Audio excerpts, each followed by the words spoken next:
우리는 지난 시간에 하나님께서 지팡이와 막대기로 우리를 안위하시는 하나님, 우리를 위로하시는 하나님에 대해서 살펴보았습니다.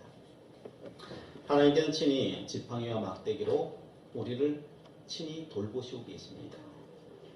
딱 지키고 계시기 때문에 우리는 어떤 위험 속에서도 하나님께 건져주심을 믿기에 우리는 하나님의 안위하심과 위로하심을 받을 수 있습니다.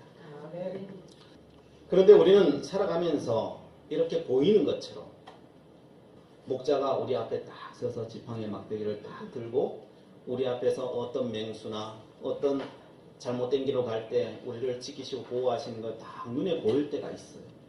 그죠? 우리가 기도한 대로 응답하시고 우리가 소망한 대로 걸어갈 때마다 성취되는 그 역사를 경험할 때가 있어요. 그래서 우리는 찬양합니다. 하나님 우리를 지키시고 우리를 인도하시고 우리와 함께 해주심에 감사합니다. 성취하게 하신 하나님 감사합니다. 라고 우리는 하나님 앞에 영광과 찬양을 올려드립니다. 그런데 우리가 살아가면서 이렇게 보이는 체험되는 하나님만 경험하느냐? 결코 그렇진 않다는 거죠. 많은 사람들이 왜 하나님께서 노아 홍수로 이 땅을 심판하셨느냐고 질문을 합니다. 또한 왜 자신들이 이스라엘 백성들이 하나님 앞에 심판당하고 또 수많은 당한 사람들이 전쟁의 위협 속에서 죽어갔는지에 대해서 사람들은 말합니다. 구약의 하나님은 심판의 하나님이요 참으로 두려운 하나님이라고 그렇게 고백하기도 합니다. 그래서 하나님이 우리에게 참된 안위와 위로하심이 되느냐? 어떤 때는 그렇게 다가오기도 하는데 어떤 때는 무서운 하나님으로 우리에게 다가오더라고요. 그러나 우리는 지난주에 살펴봤습니다. 하나님께서 우리를 안위하신다라고 하는 단어, 이 나함이라고 하는 단어가 물로 심판하실 때 하나님께서 한탄하시다라고 하는 할 때 쓴 단어, 그 나함과 동일한 단어였다. 하나님께서는 물로 심판하실 그때에 참 속 시원하다 이렇게 보시는 것이 아니라 정말 가슴 아파하시고 그것을 애달바하시는 부모의 마음을 가지고 죽어가는 사람들을 향하여서 정말 통곡하시는 하나님이셨음을 우리는 저번 시간에 살펴보았습니다. 그 모습을 보고 우리는 위로하심과 안위하심을 느낄 수 있다라고 했습니다. 이번 주는 두 번째 시간으로 하나님의 안위하심과 이 위로하심이 더 구체적으로 어떻게 드러나는가 우리가 살펴보기를 원합니다. 많은 사람들이 노아의 홍수 사건을 보면서 이런 질문을 던집니다. 하나님께서 그렇게 사랑하시고 그렇게 안타까워 하신다면은 하나님께서 그 사람들을 살리시지요? 라고 하는 질문을 던지게 됩니다.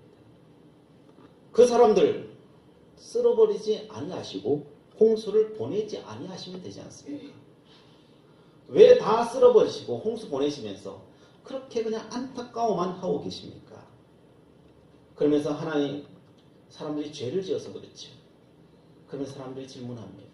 아니 사람이 죄 지을 줄 하나님 모르셨습니까?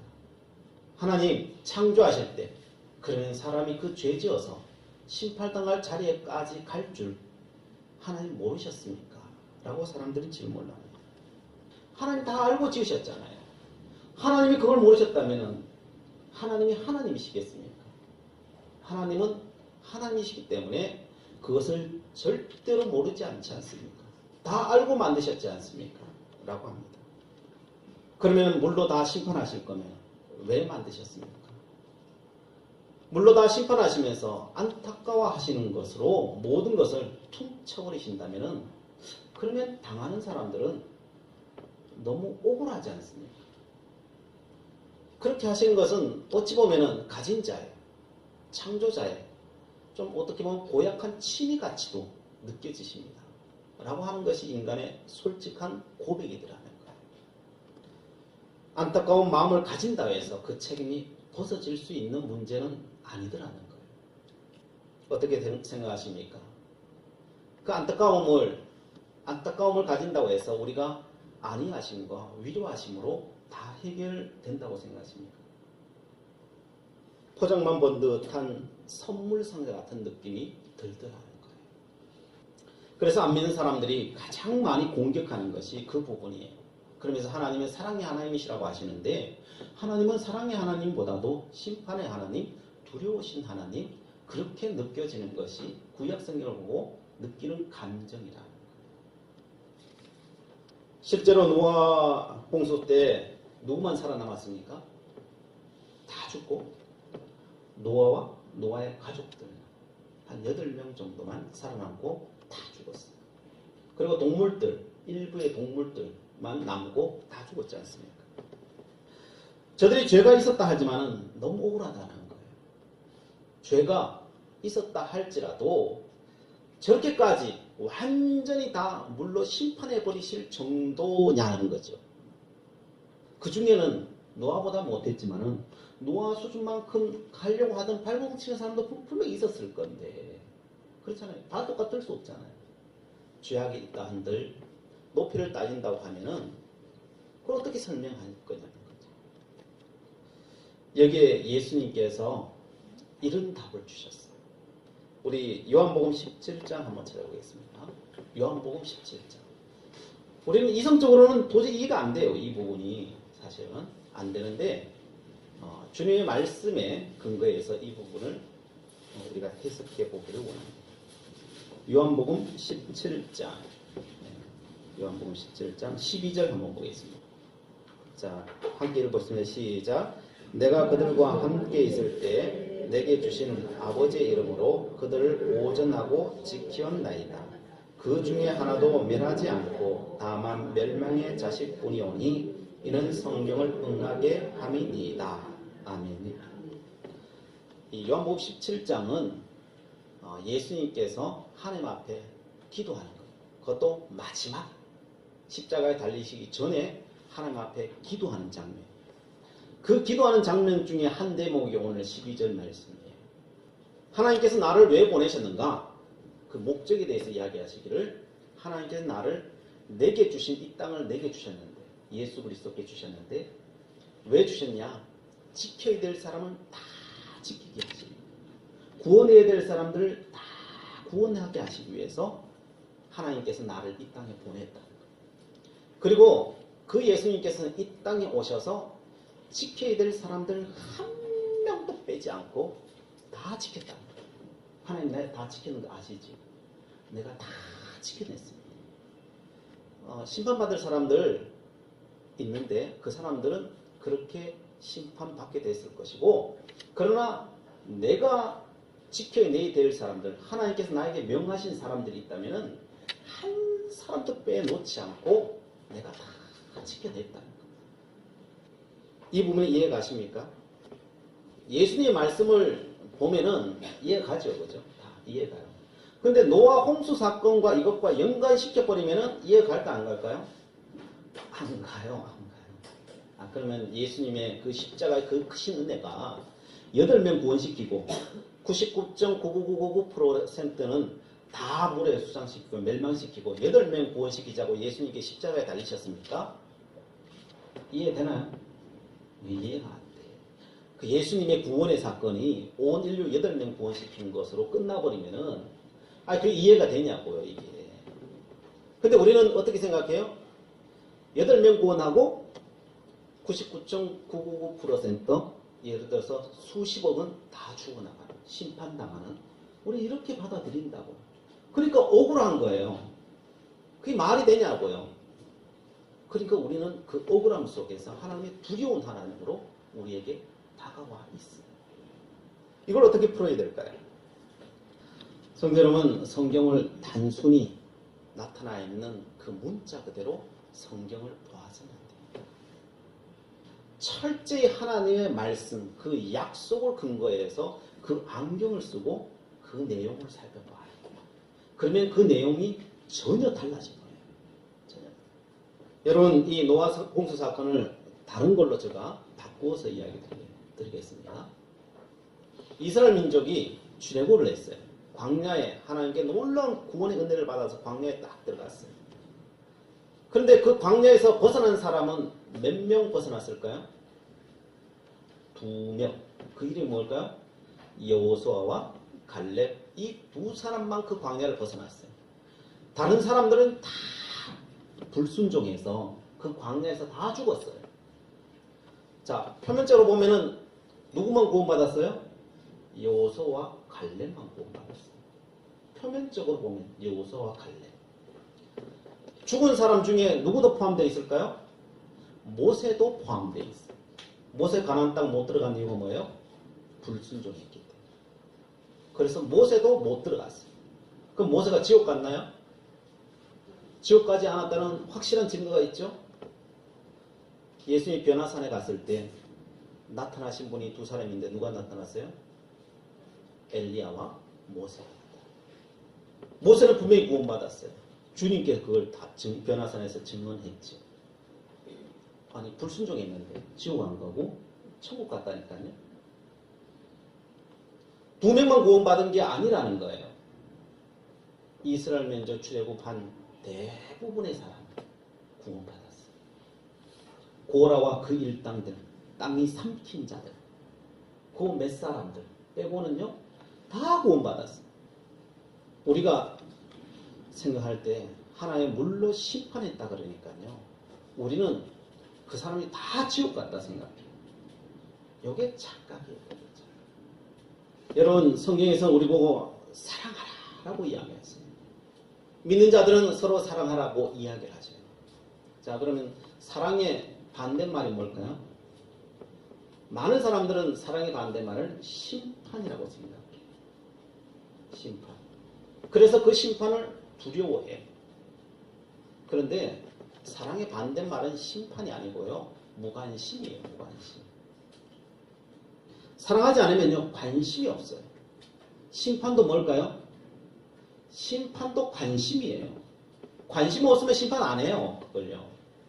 관심이에요. 관심. 사랑이에요. 사랑. 심판을 사랑의 반대로 생각하시면 안 돼요. 심판은 하나님의 또 다른 사랑의 표현이에요. 근데 사람은 그 심판을 사랑으로 받아들이지 못하고 두려움으로 받아들여요. 그래서 하나님의 마음을 몰라요. 사람들이.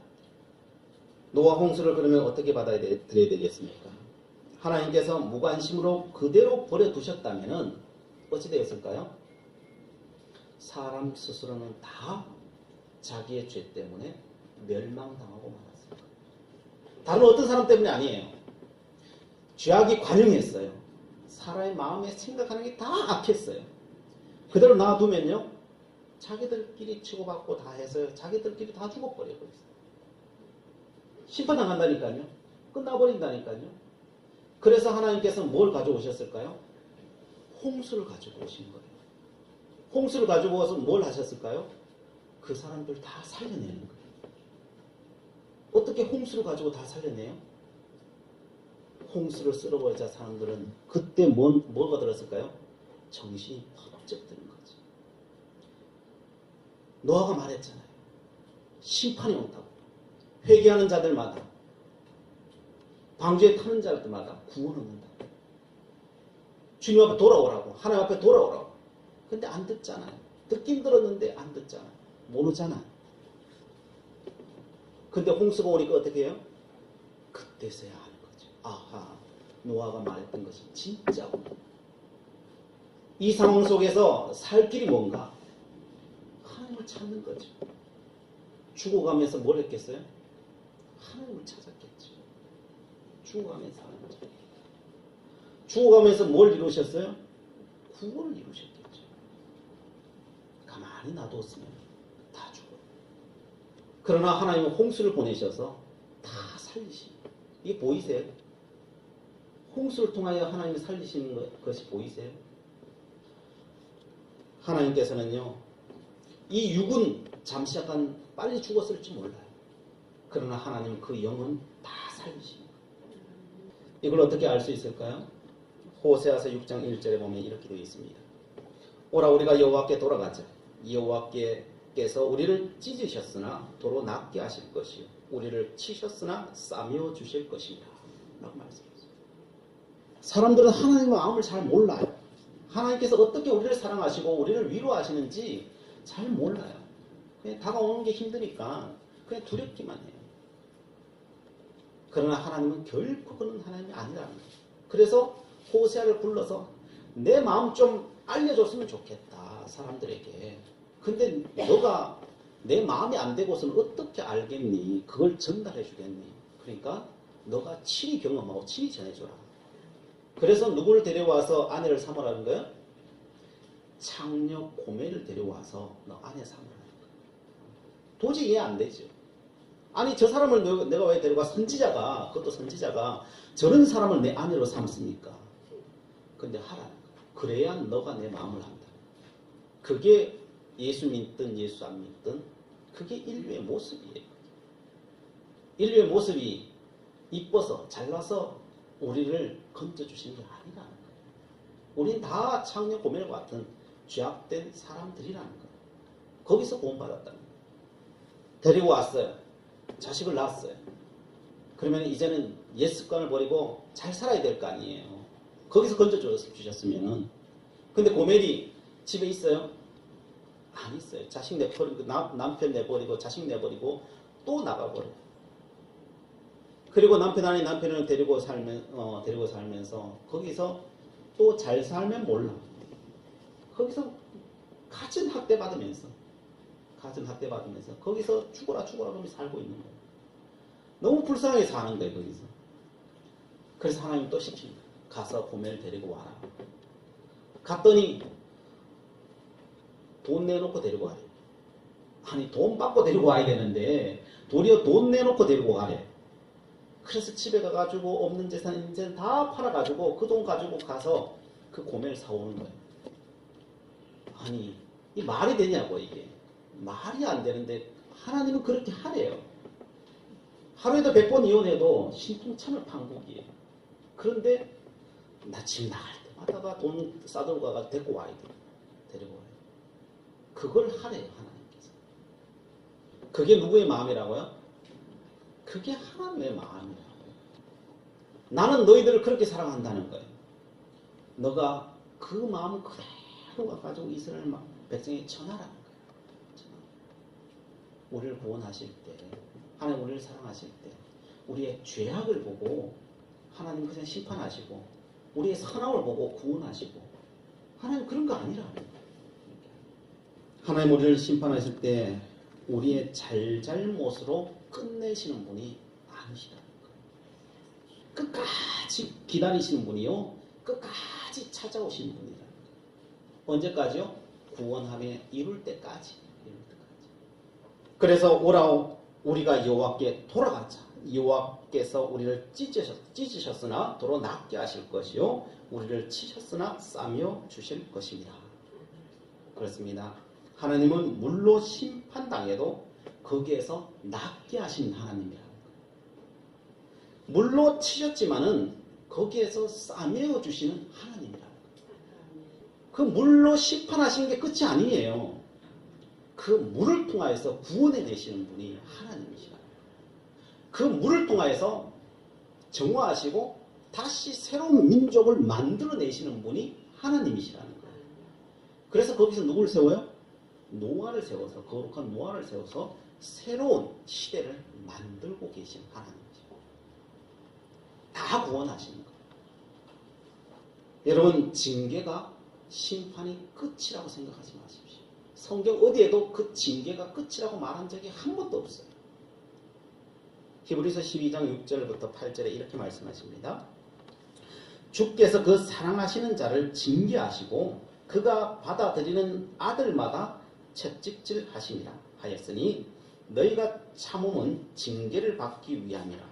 하나님이 아들과 같이 너희를 대우하시나니 어찌 아버지가 징계하지 않는 아들이 있으리요. 징계는 다 받는 것이거늘 너희에게 없으면 사생자요 친아들이 아니니라. 여러분, 징계에 대해서 이야기하는데요. 징계는 누구한테 주는 거라고요? 아들들한테 주는 거라는 거예요. 자녀들한테 주는 거라는 거예요. 자녀 아니면요, 그 관심도 없다는 거예요. 징계도 할 필요도 없다는 거예요. 징계도 할 필요 없다. 물심판이 그럼 뭐라는 거예요? 지금까지는 물심판이 심판이었는데 히브리서의 말로 따지면 사랑이라는 거예요. 물심판이 심판이 아니라는 거예요. 그게 사랑이요 자녀이기 때문에 당연히 주는 거라는 거예요. 하나님께서 아들로 대우하는 것이라는 거예요. 하나님께서 온 인류를 한꺼번에 구원하시는 프로젝트가 뭐라고요? 물심판이라는 거예요. 그래서 요한복음 17장 12절을 다시 나가보면 이런 내용이에요. 내가 그들과 함께 있을 때 내게 주신 아버지의 이름으로 그들을 보존하고 지켰나이다. 그 중에 하나도 멸망하지 않고 다만 멸망의 자식뿐이오니 이는 성경을 응하게 함이니이다. 이제 이 말씀 이해가세요? 하나님은요 한 사람도 빼지 않고 하나님 주님께서는요 다 구원하셨어요. 우리가 생각하는 것 이상으로 하나님께 구원하셨어요. 그래서 이 사실은 너무나도 놀라운 사실이에요. 하나님의 계획하심과 하나님의 역사하심은요 우리가 생각하는 것처럼 그렇게 작지 않아요. 하나님의 마음은요 너무너무 커서 우리가 보지 못할 정도의 크신 분이셔요. 제가 옛날에 설교하면서 므낫세에 대해서 제가 설교한 적이 있어요. 열왕기하 21장 2절부터 7절에 보면요 이 므낫세를 하나님이 구원하시는데 그가 어떤 사람이었는지에 대해서 제가 말씀드린 적이 있어요. 히스기야가 헐어버리는 산당을 다시 세워요. 혼합 종교를 만들어버린 것이 므낫세 왕이 되고 한 게 그거예요.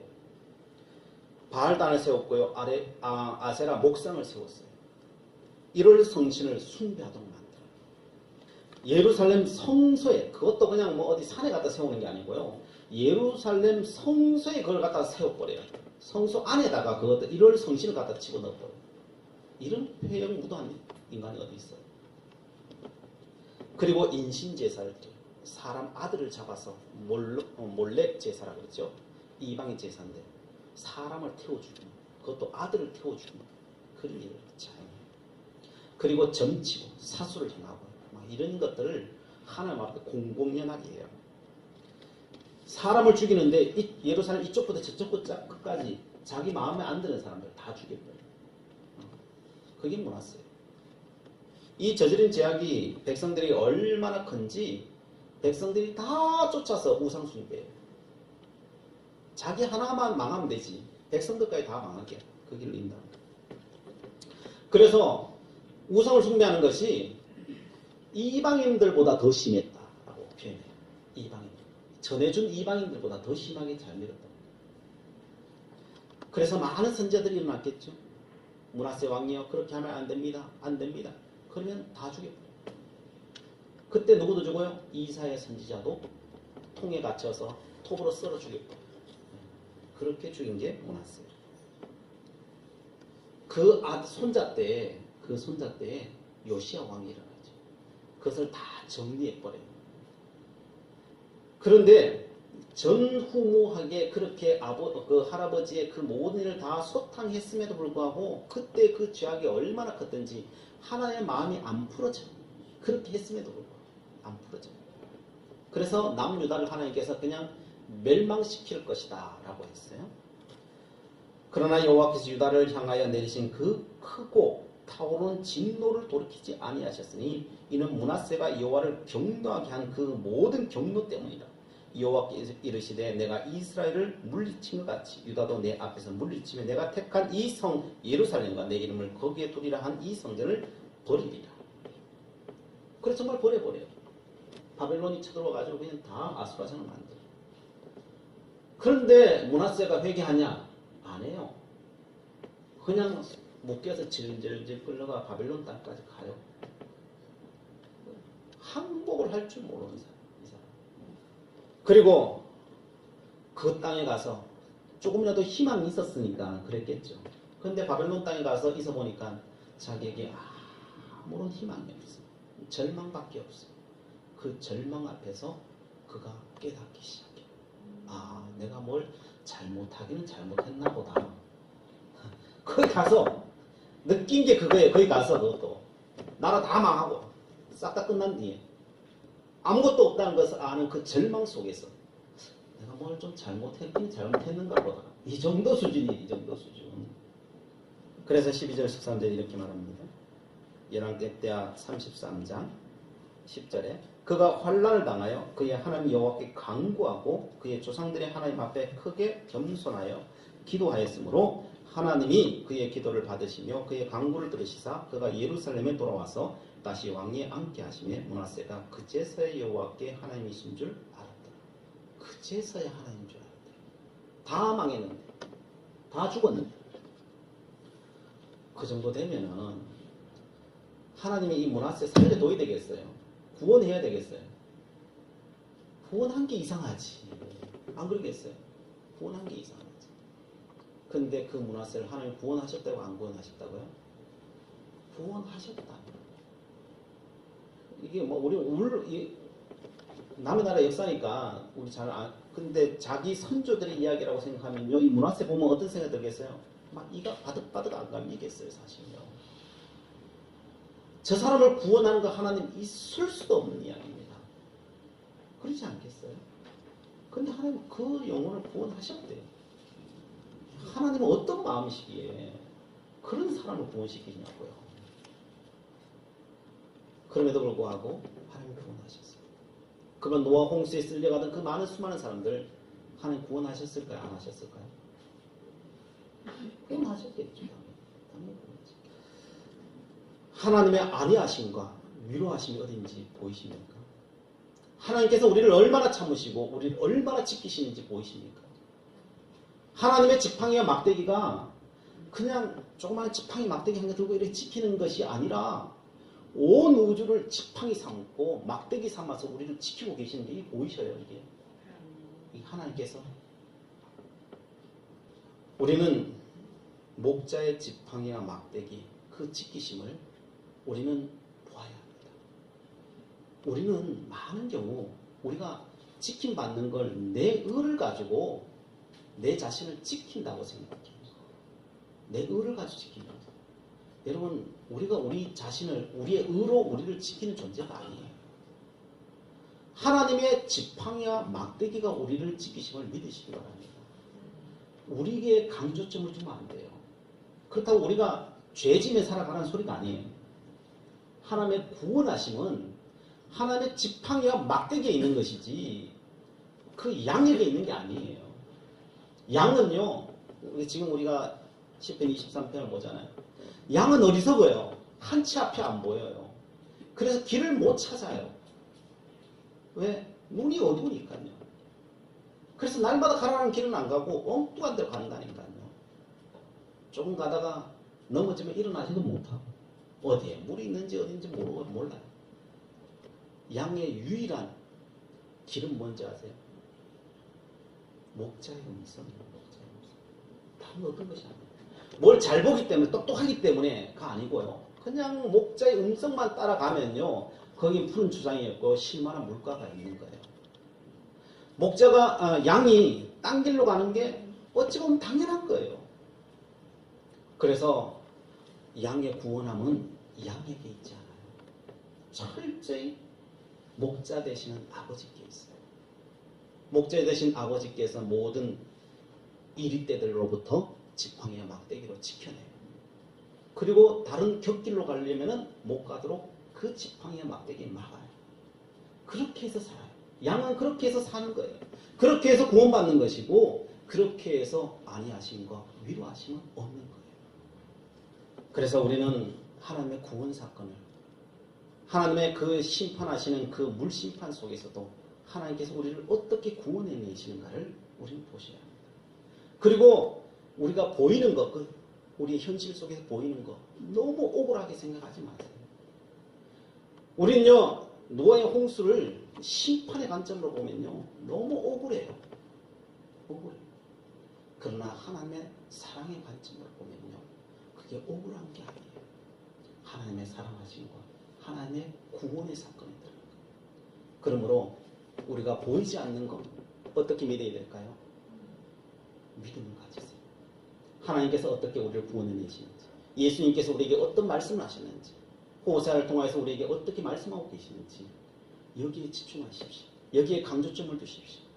그리고 나아간다면 여러분 앞에 어떤 어려움과 환난이 있더라도 눈이 넘어갈 줄 믿고 어떤 억울함이 있어도 그것을 다 누르고 우리가 승리하는 하나님의 자손이 될 줄 믿습니다. 기도하시겠습니다. 사랑의 하나님, 하나님의 안위하심이 우리가 생각했던 것보다 얼마나 크고 섬세한지 저희들 이 시간 말씀을 통하여 살펴보았습니다. 우리의 억울함에서 하나님의 사랑으로 우리의 시선이 바뀌게 하시고 누리며 살아가게 하여 주시옵소서. 예수 그리스도의 이름으로 기도드리옵나이다. 아멘.